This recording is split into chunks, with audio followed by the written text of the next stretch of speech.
So you've got the right gear, and you're motivated to get out and explore, but one of the most important aspects of backpacking is planning a trip that's appropriate for you and your group.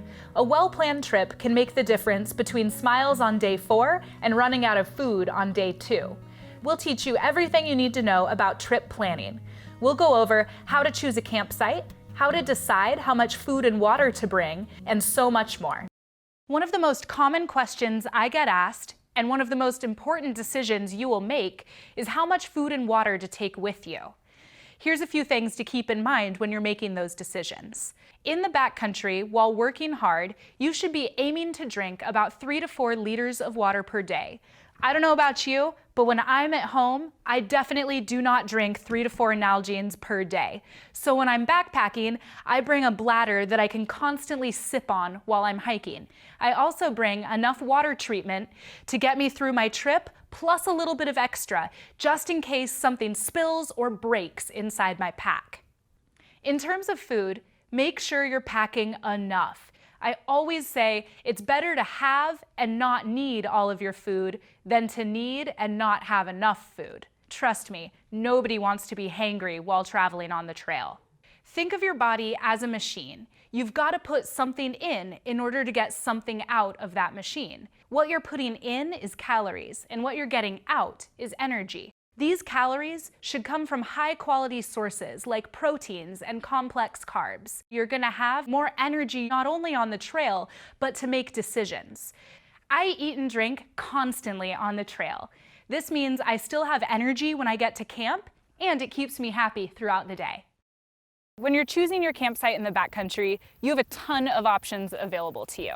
Now, luckily, there might already be some decisions made for you. The first of these is, where do you camp in relation to water? I like to camp at least 200 feet away from my water source. That's going to preserve the integrity of the water source for anybody who might be camping downstream of me and for posterity. Another thing you need to make sure to do is read your permit. You should be getting your permit either when you leave the trailhead or before in the planning stages of your trip. And some land use areas will stipulate camping regulations.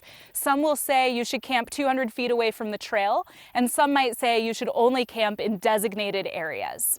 When you're looking at your exact spot, I like to factor in the 4 W's. The first is water, which we've already talked about. The second is wind. You want to be somewhat sheltered from the wind. Right now I'm camped in a narrow valley, which could potentially turn into a wind tunnel, but with the direction the wind's coming right now, I think I'm going to be all right for the night.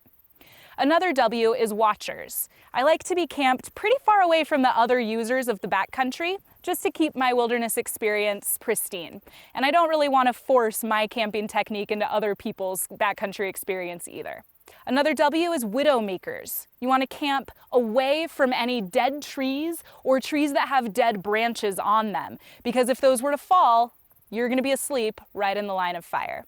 So those 4 W's are water, wind, watchers, and widow makers. Last but not least, definitely not least, you want to factor in the levelness of your campground.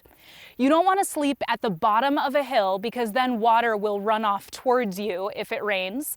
And you want to sleep on a fairly flat surface. If you're even on somewhat of a slope, you're going to end up off your sleeping pad in the middle of the night and freezing cold, or you might even end up curled up in the corner of your tent.